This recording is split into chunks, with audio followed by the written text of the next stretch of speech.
Do do do, theme song. Do do do, I'm broke so this is my theme song. Do do do, just imagine this is an awesome theme song. Do do, theme song.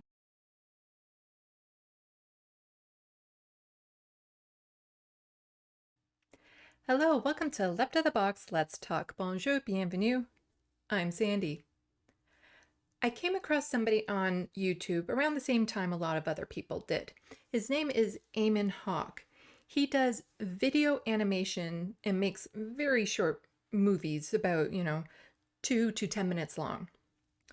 Last summer, he made a video about the Steven Crowder takedown by Sam Seder, and the video was phenomenal.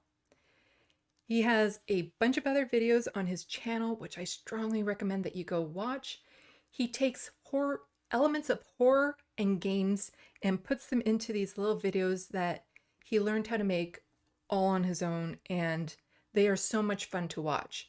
You don't need to know anything about games to love these videos. Like me, I know nothing about the gaming community, but these videos were just so much fun to watch. So I reached out to him and asked him to come onto my show so that we could talk about his latest video, which was just released, and also talk about how he got into this, the arts, and online content creating. And he said yes, and we had a fantastic conversation. Before we get to that, just a reminder to hit the like and subscribe button, follow me on Twitter, and if you can, become a patron. Every little bit helps. Link in the description box below. There you will also find a link to his channel, so you can go and check out all of his videos. There's not too many there for the time being, so now is a good time to go get all caught up. And I'll also link to his Patreon account in the description box below. So without further delay, the absolutely wonderful conversation that I had with Aamon. Hello everyone, welcome to Left of the Box, Let's Talk. I have with me a very special guest I am super excited to talk with, Aamon. As some of you might know now from infamy from the Steven Crowder takedown animated video that was just absolutely fun to watch, and his recent Punished Bernie video, which is doing phenomenally well. Aamon, please, why don't you further introduce yourself, as I'm still trying to figure out how to start this whole conversation part of YouTube? Well, I am just a fanatic animator that it started off just making goofy little memes. And then slowly but surely, people started rewarding me for making more cinematic experiences. So I've evolved through that. And that's what I really enjoy, making very cinematic, ridiculous experiences. That's my objective. Mm-hmm. I mean, one of them. Yeah. Did you feel like, I'm trying to figure out like how exactly you figured out you were good at the animation? Like, was animation something that you were kind of passionate about and then thought you'd give it a try, or were you just really looking for a better way to tell a story?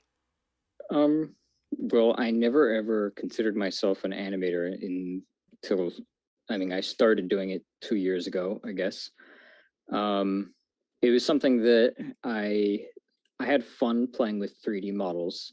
That's where it started. And I started doing a little bit of animation with it, very basic stuff, just for my own entertainment. And then I just started learning a lot while doing it, and I became an animator. It's not something I ever intended to do, but I have been definitely encouraged to keep doing it, and that's how I got better. Like I wouldn't even say animation is was originally one of my passions. Like now I love it. Mm-hmm. But originally it's strange that I ended up being an animator. That's all. It was never like a lifelong passion or anything, but I do love art in general. Mm-hmm. And so and I did used to draw two-dimensional animations, I guess, when I was younger, but very basic stuff. Yeah, I've watched all your videos, and I encourage everyone to go back and watch all of his videos. You're not going to fully appreciate the Punish Bernie video unless you've seen his other ones. I'm just, giving you a good heads up there. It does increase it, even watching some of the really bad ones. Well, some of them are really basic, but yeah.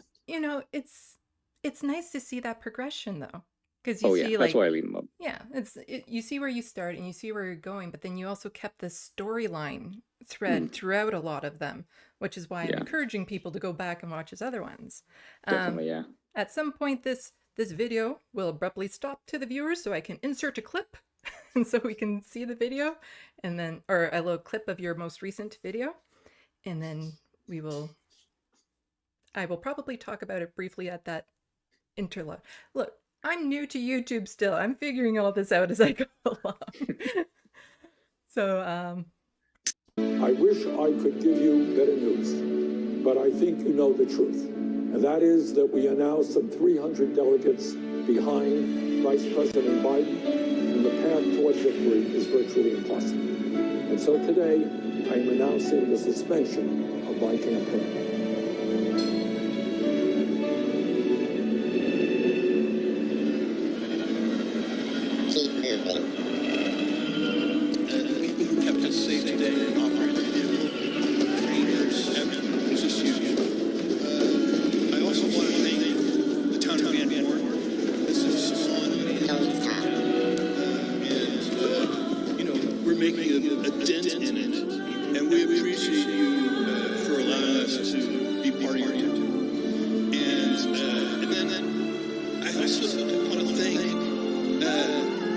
every Amazon employee and every Amazon, because you guys are paying for all this. So seriously, for every Amazon customer out there and every Amazon employee, thank you from the bottom of my heart very much. It's very appreciated.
There, that was great. That was wonderful. I'm like a real YouTuber now.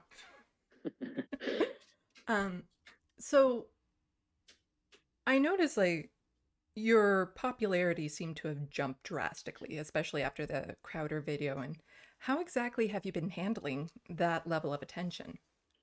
Well, I do feel bad that there's a lot of people who DM me and have DM requests and stuff like that and email me. And I do find it hard to go through them all, mostly because I don't spend that much time online in general, which is kind of a strange thing. But like I prefer to spend my days offline and doing animating and all that stuff. So that's probably one component, is that I do feel I would like to interact more. There's a whole lot of supportive people, very supportive, very, very cool people. And I would like to reward that. And I would like to say that I appreciate that. And it's unfortunate that I don't always have the time to go through all of those things. So that's the first thing that I've noticed, is that something I'm not really used to at all, getting emails and all that. Well, you just told everyone how much you appreciated them, so that's a good start. I hope they all see it. Oh yeah, my channel. Well, in Canadian standards, with a mostly Canadian audience, my channel is rocking. Relatively speaking. So I was always kind of curious too. So you found you had this amazing talent to do these videos. Why use it for good? Like, like you could use it for like not even for like right-wing nonsense, but you could make like apolitical videos or something where you could actually there's not that much money on the left in the Oh progressive yeah, area and stuff. it's So, true. so And yeah, sorry. All I was going to say is that it's definitely true, and also that when people have come to me and said stuff like, I'm surprised your videos don't have more views, and I'm surprised they have the views that they do have because they're extremely niche, very very specific, and require a lot of knowledge. And I also think that if I wanted to just go for views, I would probably just make like horror SpongeBob videos, or for YouTube or something like that, because that stuff goes very very well. And there's a whole lot of strange content that I could make that would have broader appeal. And eventually I might make some stuff with broader appeal, but I really enjoy making the super specific stuff that requires a lot of thinking on part of the viewer. So I make the content that I just like enjoy making a whole lot. So, based on the content, I'm guessing that you are left leaning, progressive. Yeah. Um, and yeah, to me, it just what kind of drew you to that content? Like, what drew you to Bernie or Haas or the characters that you tend to follow throughout, like the good and the bad? Like, you also do a lot Yeah. of videos with Jordan Peterson, and in the background, there's a lot of Jeffrey Epstein photos Mhm. that I Yeah. in the background of a lot of the images and stuff. Yeah. So what drew you to both the good and the bad, I guess?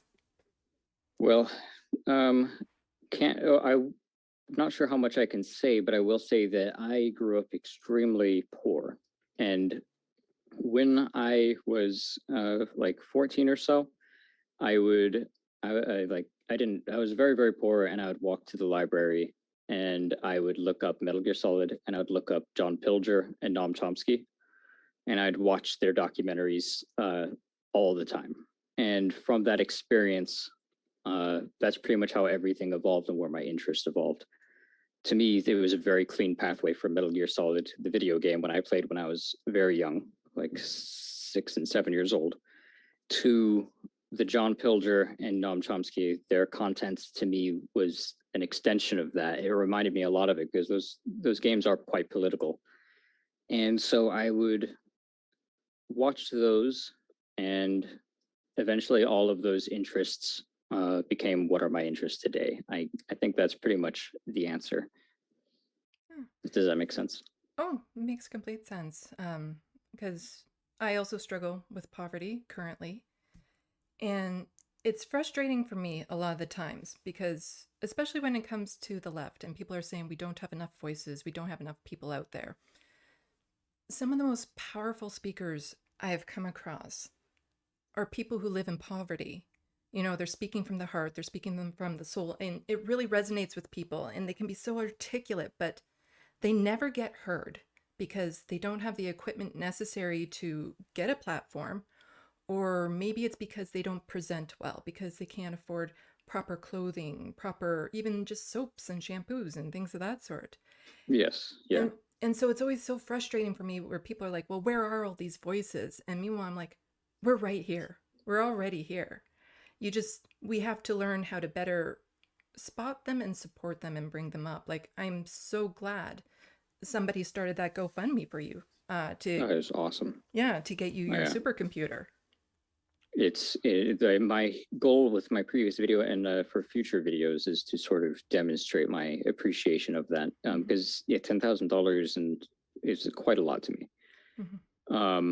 So yeah, it's something I greatly appreciate. And the internet is full of very supportive people, but there's also a ton of very good small content creators that are impoverished, that are struggling to succeed. And I don't know exactly what the solution is, except probably awareness and all that.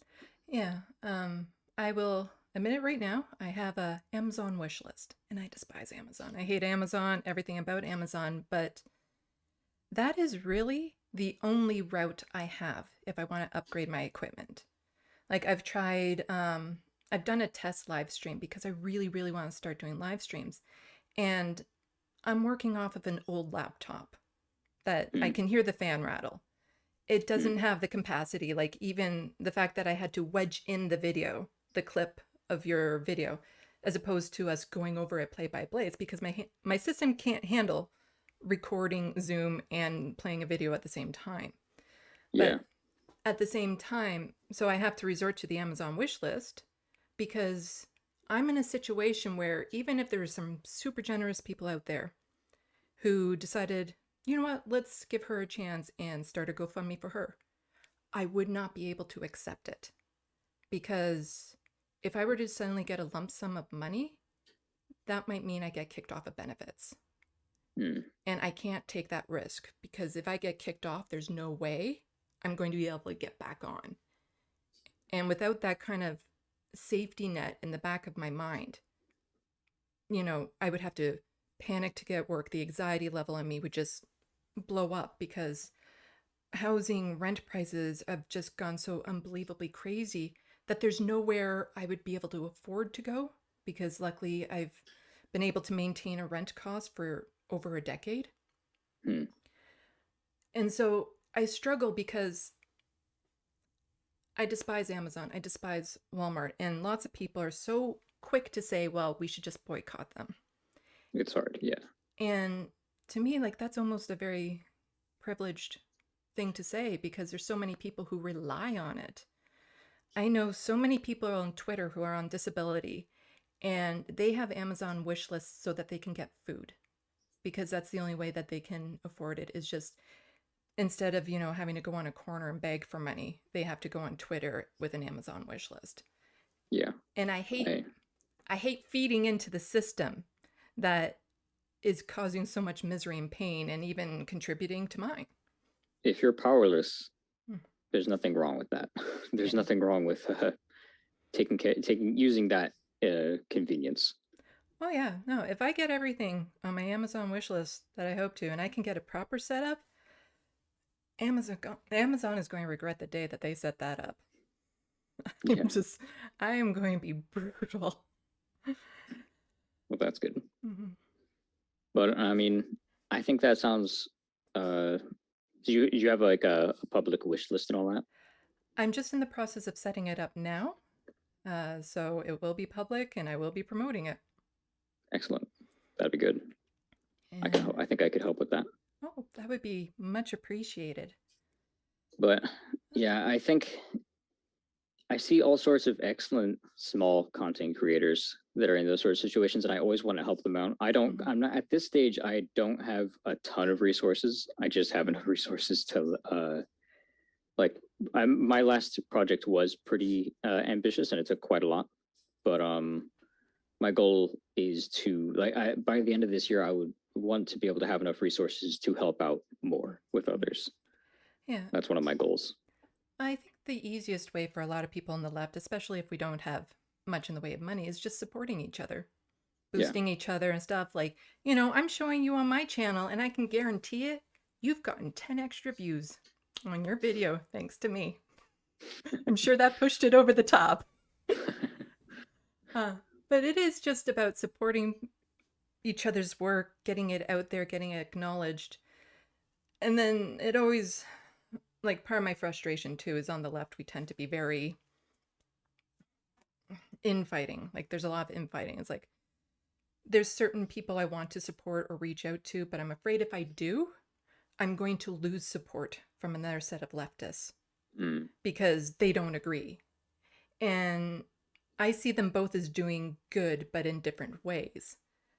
And I know at some point I'm going to say something because my humor can be a bit dark. It can be a bit edgy. I'm going to say something and I know it's going to set off a lot of people. And so then they're just going to focus on that one thing as opposed to everything else that I'm trying to accomplish. And that's something I'm trying to struggle to work around. I don't know if you've encountered like much hate for your videos or not, because anything I'm seeing is just fantastic reviews because they are awesome. Yeah, I mean, I include quite a lot of contentious stuff in my videos, but somehow my presentation results in a lot of people overlooking them. Because I do get people who say I'm right wing and I hate the politics of your videos, but I love the animation. And then I have other people who complain about different aspects of the politics, but ultimately they enjoy the animation. So that's how I sort of bypassed it. But also I'm kind of cryptic in everything I do, which also helps. So like if you're saying something directly, it's easier to clip that. Yeah, and I think also since you're not just from the looks of it like attacking the right, but also the left, like what a lot of people believe is the left, like an Obama type character and things of that sort, like you're attacking the system. I think a lot of people will agree on a lot of what you're doing on those aspects as opposed to looking at some of the more progressive undertones about like the capitalism and the poverty that people face. Yeah. And Yeah, there's a lot. Yeah, there's a lot to say about that. But basically,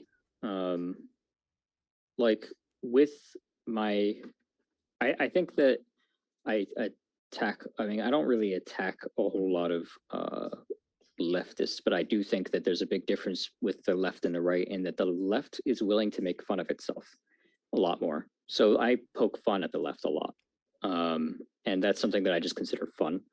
Not necessarily, or not always a serious critique, but and then in the case of Obama, more like a centrist critique of centrists. yeah, he's a centrist. He's not a left, but But he's lots of what people, people perceive. yeah, lots of people in the center think he's left. He's not. Yeah. So to a lot of right-wing viewers, that appears to be fair and balanced to an extent.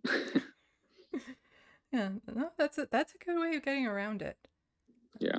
Because I attack, like on my channel, I try to use humor to bridge that gap, Yeah. to when I make fun of what some people would consider is on the left and some people would consider is on the right.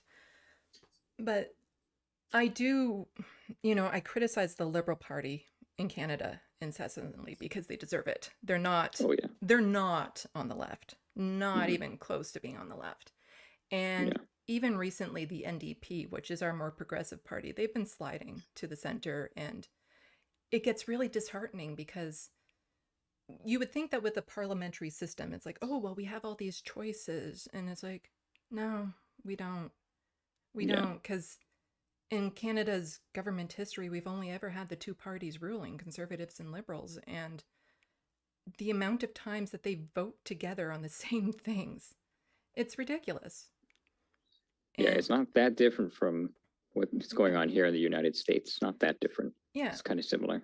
Because basically they all feed into the system. They all, it's the neoliberalism, it's their donors supporting them, the lobbyists and all that sort of stuff. And then the media, like the way the media plays into it by not really reporting on such important issues, like the fact that the NDP BC government is sending in militarized police to Wet'suwet'en because they're trying to force a pipeline through their land.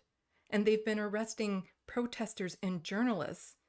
And that message isn't getting out there. And people, especially down in the States, tend to think of Canada as like this socialist utopia, which it's so Far not. from it.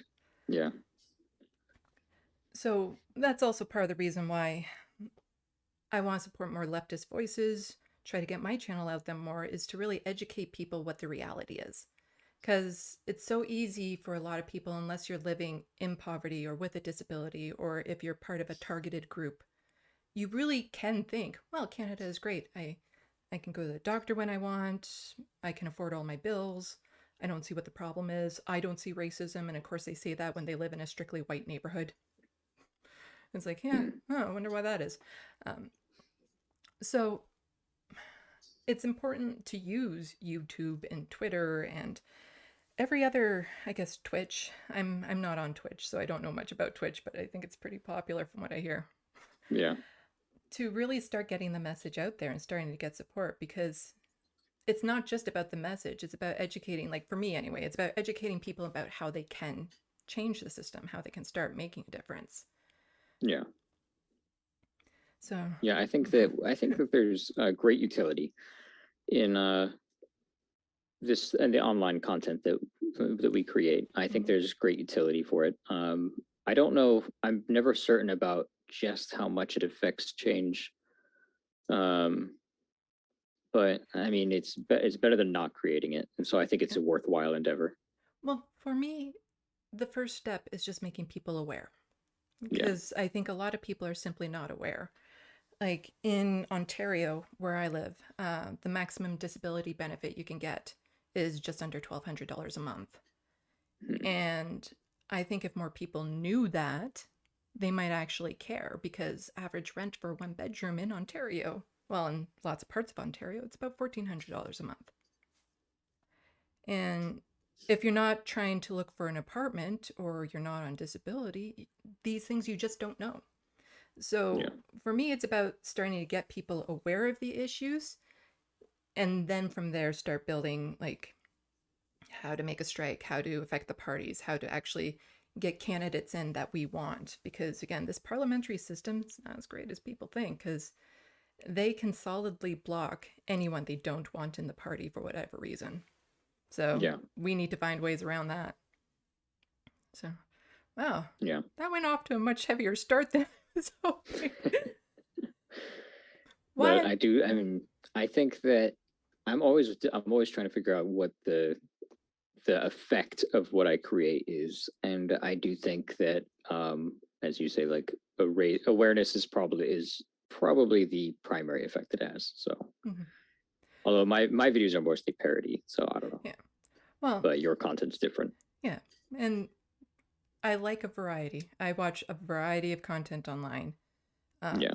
because you're willing to learn or absorb different things and different messages if you're told them different ways. It's because you might not get it one way, but then when you see it in imagery, like something you do, then it might suddenly click in like, oh, that makes a lot more sense or something. But Yeah. I can tell you what I love about your videos. I would love to hear it. Yeah. Because I'm not a gamer. Unless Yeah. you count Free Cell and Mahjong, in which case then I am totally a masterful gamer. I have not lost a Free Cell since I learned you couldn't, that every game was winnable. So, um, but one genre I do like is horror. Mm. Um, but I find with movies, I'm not necessarily keen on horror movies because I find that they're either too jump scare, over the top, grotesque, or They tend to be bad. Yeah. yeah, they're really Horror horrible. movies tend to be really bad. Like, Yeah, not even interesting yeah, lately, anyway. they're The just only one I can think of that I really love is The Thing. Like, that's Mhm. my favorite horror movie. For me, I love Quarantine, but Oh that's yeah, that's a good. that one scared the poop out of me. Um, but I love a good horror movie, and they are so few and far in between because you have like these ones that are meant to be scary, but it's just like such a slasher film that it's like whatever and Yeah. so unrealistic. But then you have ones that are so full of imagery that it's so cerebral that you can't even wrap your head around anything that they're trying to do. So I tend Hmm. to really love reading horror because Hmm. I find they get a good mix with it. And part of what I love about your videos is, for me anyway, you've kind of hit that balance Hmm. where it's not like it's not gory for one thing. Yeah. And everything in there, like the people eating other people or the animals and things of that sort, they're all there for a reason, not just because you want the shock value. There is something about it there, True. and I True. really appreciate it. And like one thing I absolutely adore is with your creatures and stuff. To me, it gives off the same vibe as of Pan's Labyrinth, which Hmm. I absolutely adore that movie. Like the creatures in that were just so they were creepy. They were so Yeah. No, I love creepy. that. Yeah. And so I kind of get that same sense with a lot of your videos, which I really, really like because it's so hard to find good horror content like that. But then the other thing that I absolutely adore is since I'm an artist and I have OCD compulsions for detail, like Hmm. especially the drawings that I've gotten into recently. I will spend like 8 hours doing a drawing that would be absolutely phenomenal. And then I spend in there 2 hours doing like microscopic details all over the place. Hmm. Yeah. And so there's always so much happening in the background of your videos that I love. Like in the Joe Rogan studio, what you have on the screen. Oh yeah. I always find very entertaining. Or like even when Trump was in the office, the White House office, the pictures of Jeffrey Epstein in the background. Hmm. And like even the one with Jordan Peterson in the hospital room, I see a stack of books. It wouldn't surprise me if each book was actually something. I just can't see it on my computer screen. But it wouldn't surprise me if they were each like they have a title. Yeah, I mean, while since it takes a bit of time to animate these, I have it while I'm animating. I'll be like, I need to. This spot looks empty. I'd like to decorate it with something for people who are watching it for the second or third time. And Mhm. so that's how I think it is. I think it's good that people enjoy it. There's a lot of secrets in my videos that I've seen nobody notice yet. Probably because I made the scene too dark or something. But that's a personal Mhm. joy for me, is putting in secrets that nobody has found. I drink from the river and now I have eyes on the inside. Yeah. I don't know what that's from, but it sounds really cool.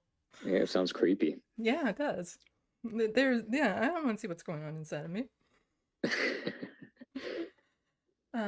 But yeah, like as a, I guess, dare I say, a fellow artist, that is something that I absolutely adore. Is just that high level of attention to detail. Like even right now in your background, you have the whole setup and the pictures and the images and stuff. And I can't on my computer, I can't get good views of them, but it's just the amount of thought and care that goes into it. Like it shows like a real love of the art as well, because it's just not a matter of getting it done for the sake of getting it done. Like there's messages in there, there's hidden messages in there, something to keep it entertaining for a long time. And I Yeah. really love that. I don't know if there's anything that you want to talk about when it comes to adding those details, anything more, or just. Yeah, I mean, I that's one of those things. It's, as I said, as you said, you're not a gamer, but Hideo Kojima, the director of the Metal Gear Solid series that I played as a child, a lot of that was inspiration from him. He in a lot of his games he would decorate the backgrounds with all sorts of content, and I've always adored that. So that's something I've carried on, and I think that it's one of the things I really enjoy doing. And it's always fun to see when people notice it. Mhm, So that's definitely one of those influences. mhm. Yeah, because I know when I do my drawings, I like to have a drawing that looks good from a distance, but then also looks good for a different reason up close. And Mm, so your videos look good if you're just sitting for a casual watch, but then you can also just sit there and start freezing frames every now and then and appreciate it for different reasons. yeah, Because some things go by pretty fast and there's some joke and humors in there as well. And I love the little aspects of the humor being added in. yeah. Lead janitor, I don't even know if that's a real role. Yeah. Um, and it's also been fun to see the response that people have. A lot of people, it's fun to see when you think, I think that the video has, or most of my videos have fairly obvious meanings. And then when I release it, I find out that it doesn't, and I should have known that it doesn't have an obvious meaning. So it's fun to watch people like try to figure it out and figure out what I'm trying to say. And I think most of the time, the general consensus is wildly off from what I intended, but I enjoy that a whole lot. So that's one of those things that I think also adds fun to the video, is that people can find their own meaning to it. Hmm. Yeah, because people take in a lot of who they are into the videos and a lot of their perspectives and backgrounds and stuff of that sort. So Yeah. that's always interesting. But has there been anything? I don't want to give it away because I was about to say anything that nobody has got right now that you think is really surprising and then like totally give it away, but that wouldn't be any fun. Um, but is there been like an interpretation that really just kind of caught you off guard and almost changed your mind about what it is? I don't even know if Mm, that would be possible.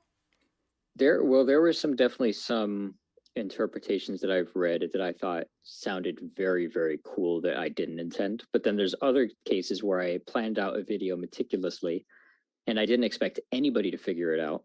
And then someone in the comments will have this massive analysis that figures the entire thing out, and I'm blown away. That does happen, and that's very fun. I don't know any specifics at the moment though. Yeah, I don't want you to give away any specifics. That wouldn't be any fun for, well, old viewers and new viewers because I enjoy just even going back and watching some of the videos because like every time you do see something new. Yeah. And that's always like to me that's always exciting because I kind of like the hunt. You know, Yeah. I like looking for that little detail and then thinking, I'm the only one to have seen that. I'm pretty sure I'm the only one to have caught that. I'm that good. Yeah, it's a high possibility for that. I've seen that. And I also noticed that some people are spotting some technical errors as well, which is fun, where they point out that like some character will stop animating for a frame or something like that. That's pretty funny. Yeah, that's The technical errors, I don't know how I became a perfectionist, but as I'm making those videos, like I try to eliminate as many errors as possible. I eliminated as many as I could. If I did any more, it wouldn't have been released on the last day of last year. And every time an error pops up that I know is going to happen, I try to look away from the screen because it bothers me so much. oh, But I'll try not to point any out so nobody else notices them.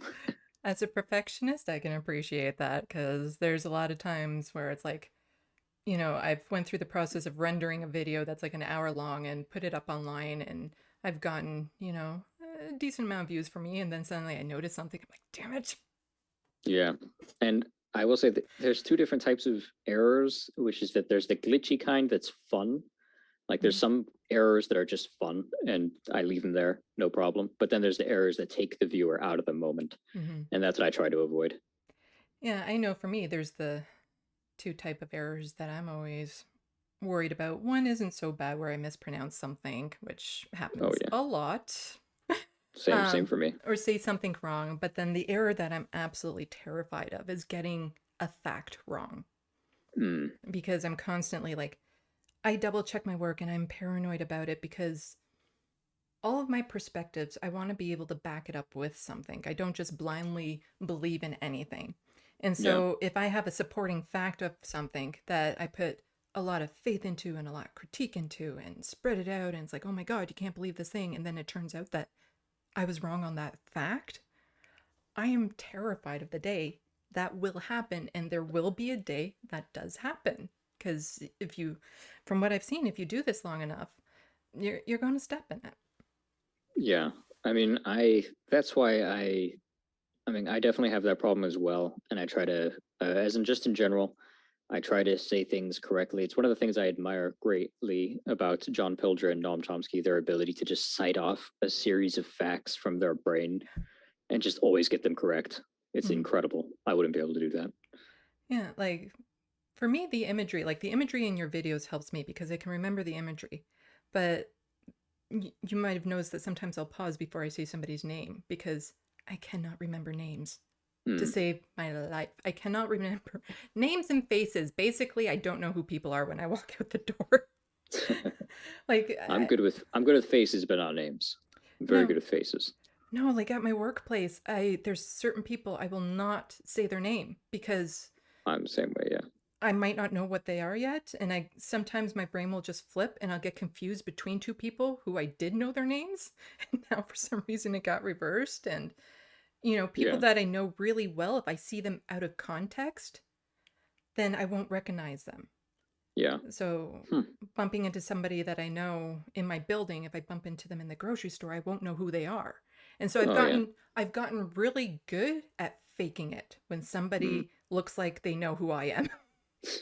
I've just gotten really good at like, oh yeah, so how are things since the last time we saw each other? And kind of like do these questions to kind of figure out as soon as I can put them in context, then it's like, okay, yeah, I know who you are. Yeah, see, I live in like a fog sort of. So when people talk to me, I have a tendency of like staring around and acting and being confused, not acting confused, being confused. So I don't know. I'm someone who has to like always laser focus on who I'm talking to and Mm. all of that. So I can relate to that. Yeah, no, I struggle to trying to stay focused, trying to stay in the moment. Yeah, well, the thing is, I'm just always focused on making my content on my objectives in the day. So when people walk in my path or when a car is going like crossing the road, I just won't observe it. I just can't see or hear anything else. Yeah, So no, that's my problem. I get that. I get that a lot because one of my frustrations is I recently got a part-time job because when you live with poverty, sometimes you have no choice. And as far as workplaces go, they're great. They're super nice. It's a tiny office. They pay, a living wage if I were to work there full time, but due to my mental health issues, I don't think I'd be able to pull it off. But it's so frustrating because while I'm like entering in numbers and doing, bookkeeping or whatever, I like to work on something else in my brain. But since I'm still learning everything, I don't get to break away Mm, from that too much. And so then yeah. it bugs me because quite often, like I play games to settle my mind enough to work on something else, Mm, if that makes yeah. sense. Yeah, I think I get that. I mean, I'm like, uh, I'm in a similar situation where I was working part-time for some time now, and but I'm going to be working full-time on my videos now, Hmm. which I'm excited about. But I always had the situation where, I mean, I am not that hard of a. I get most of my work done very quickly, and then I sort of just daydream for a lot of time. So I don't know, but my employers have no problem because I guess I would describe myself as a bizarrely competent person, as in I can get things done very well, very quickly, and then afford the time to just stare off in the distance. Yeah, no, that's one of the nice things about where I work right now is that Like office work, yeah, yeah, I am faster than anyone that they've had in that position, and I'm still learning how to do it. yeah, Because part of it is I just want to get things done so that I can just, go into la la land yeah. and work on things. Because like I also one of my projects for this year is to finally publish my book. I've written a book, but the amount of brain energy that I would put into writing it while I was doing anything else was just kind of, it was always going on in the background. Yeah. And so I got really good at finishing the tasks at hand as fast as possible so that I could get to the more creative stuff that my brain was dying to work on. Oh yeah, yeah, and I can relate to that. Mhm. Yeah. Um, but so what's your book about? It's somebody's life journey. It's a little risque, Hmm. but somebody who um, figures out a huge chunk of her life from a new group of people that she's come across, and they kind of open her eyes to other possibilities and other ways of having relationships with people. One thing that I purposely put in there was polyamory because I'm polyamorous, and there's very few people I find out there that have good examples of what that is or what it Hmm. is. Because a lot of people will confuse polygamy with polyamory, and or just flat out non-monogamy with polyamory, and it's like they're all different. Yeah. It's nuanced. So, but I wrote the book to be like true to life. Like it's not based in a real city, it's not based on real people, but it's based on what real possibilities are. So there's humor in it, there's sad moments, there's moments that are probably going to make people want to scream and things of that sort. But I will be releasing it under a different name because Oh, I don't know if I want those worlds to collide yet. At some point, maybe, but it's hard because I want to talk about it, but at the same time, I'm worried about the type of attention I would get if I do. So, oh, okay. Yeah, I can understand that as well. yeah, The I can see. the I think that writing a book is probably much harder than what I do. At least I would consider that to be harder. I I can't even imagine the process of getting started with writing a book. It's taken a long time because this is my first big writing project, but it is like a nice sized novel. It's not a quick Hmm. read, it's a novel, and it's like it is ready to be published. I just need to find a book cover artist because the type of artwork I do just that's not what you want on a book cover. Hmm. And somebody who actually knows the specs that you need for a cover for both like an ebook and a hard copy book because I want to release them in both formats. But then you get into the problem again with people when you live in poverty, how hard it is to get ahead. Because I was fortunate that I found a really reasonably priced editor, and she was great, although she took forever to get back to me on things, which was just I hate waiting. I hate my projects being on hold because I'm waiting on other people. That's one of those reasons why I don't work with too many other people Yeah. because I think I'll keep them waiting. That's the other thing. I don't. As I said, I'm too foggy to. I lose track of things. Yeah, but like it is the print's done. I've bought a couple web domain names for it. Um, but it's just the money I need to get a book cover artist is still a little Yeah. because they're saying like $500 if you want a good one. And I'm like, I don't that's a lot of money to invest in something where, of course I'm hoping it does well, but like most projects, you can't anticipate how well it's going to do because I don't know if you were able to anticipate how your videos would just suddenly explode one day. Yeah. Well, I would say that whenever I made them, I didn't anticipate success. I think that for a creator, it's better to just make them and expect a little bit of success, not a whole lot. And that's just I think that's just a healthier way of doing it. So when they do succeed, you're like, wow, this is fantastic. Yeah. Yeah, it's like I think what it is with the book is I'm afraid to invest money in it if I can't guarantee I'll even get that cost back because it's just the way you live when you're living with little means. Yeah. So, and I think that like when I first started making early content, I didn't make a gamble by putting a huge amount of time into it. That's something I've started investing more and more time as my chances are more guaranteed. So I understand that as well. But also sometimes it's good to gamble that. I do think it's sometimes good to just not have a fear of failure at all. Oh, I've accomplished that several times over. I've failed multiple times at multiple things, but I keep on trying new things. So that's good. Huh. Yeah, I'm glad that my last video did well. I mean, in general, I'm very happy with the fact that I have any success at all. Yeah. So you were mentioning that this year you want to focus on smaller videos. Is there anything more you kind of want to pique people's interest with? Yeah, I mean, I would like to make smaller, more visceral content, as in just like more of a small and quick impact.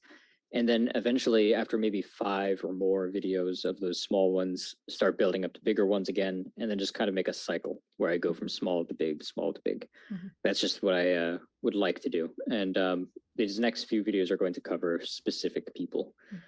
It's funny you mentioned how my videos don't have gore earlier, because I do intend to add a little bit of gore at some point. Nothing wrong with that. I think there's a good cause for it. I think I don't include like blood and stuff for no reason. No, there's gore for the sake of gore is just that's not entertaining. But if there's again reasonings behind it, then it's great. It's like there are some visceral meanings if you include it. But I will say also that it's funny that people say my videos are so dark when I don't think I've ever featured blood. No, you haven't, but you've definitely hit one of my squick points. Like there's something that it is my worst fear of dying is being eaten alive. So thank you for that. Yeah. Like, I think I know there's a lot of consumption in my videos. A whole lot of that. Yeah, I can't handle that in most movies when it's like Godzilla or King Kong or something and you see them. I can't even look at the screen when those things are happening because the thought of being eaten alive, which oddly enough is why I think I like zombie movies because they just bring out the terror in me. Yeah. Like even I love it. Like they can be the campy horror movies or just not that great or stupid endings and stuff like that, but at least I still enjoy them for the sheer terror sake. Yeah, which reminds me, another big influence on me was Shaun of the Dead. I do love that movie as well. That's one of my favorite zombie movies. Yeah. I love watching a good zombie movie. That's for sure. Even when they scare me to the point that I can't sleep, which has happened before. Yeah, I'm not scared by movies really. The only movie that scared me was when I was a kid was The Thing. Other than that, I'm not really afraid of movies. I do think that probably the only part that I consider spooky in my videos is the zoom up on Bezos's eye. For some reason, that freaks me out. I think it's because it looks like it's coming right at me, and I'm like a baby or something. I don't know. Well, there is a lot, just like a creep factor in a lot of what you do in your videos. Like true, there's a whole aura of creepiness. Yeah, no, and it's great. I like being unnerved for reasons that aren't reality when I'm watching YouTube videos. True.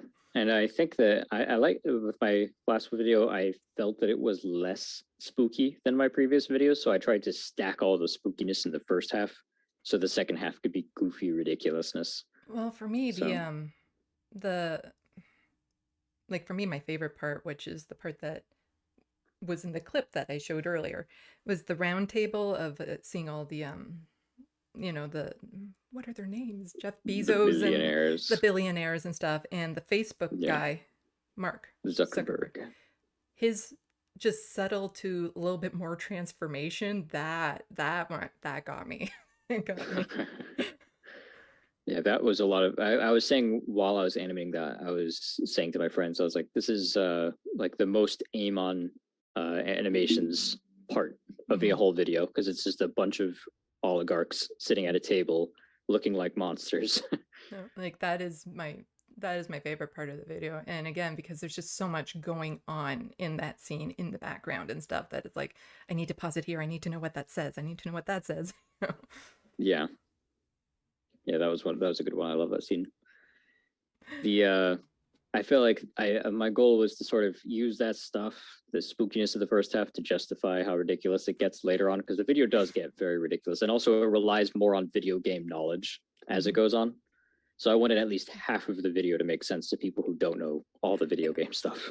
Yeah, I still enjoyed all of it, even though I know that there were video game references going over my head, but Some I yeah, just and I just like looking at good quality art. So I was gonna say, and a lot of the art is original, like not based on a mhm, video game, like the pig holding Bill Gates. That's not based on a video game or anything. mhm. But and I did hear there's quite a few people who said they don't know anything about the video game, but they enjoyed it, and that is very good to hear because I didn't expect that. When I was making it, I was like, this probably relies on too much knowledge, but it's good to see it's enjoyable. Mhm. Oh yeah, like I said, that there was no elements of free cell in that, so Hmm. I wouldn't have gotten any gaming references. Yeah. Mm. Well, this has been great, and tell you what, if you ever need the sound effect of a crying baby, I've got you Mm. covered. Oh, really? I can mimic the sound of a crying baby like nobody's business, and it's kind of creepy. Wow, It's that'd be really useful actually, because I would rather use that than a real crying baby. yeah, well, yeah.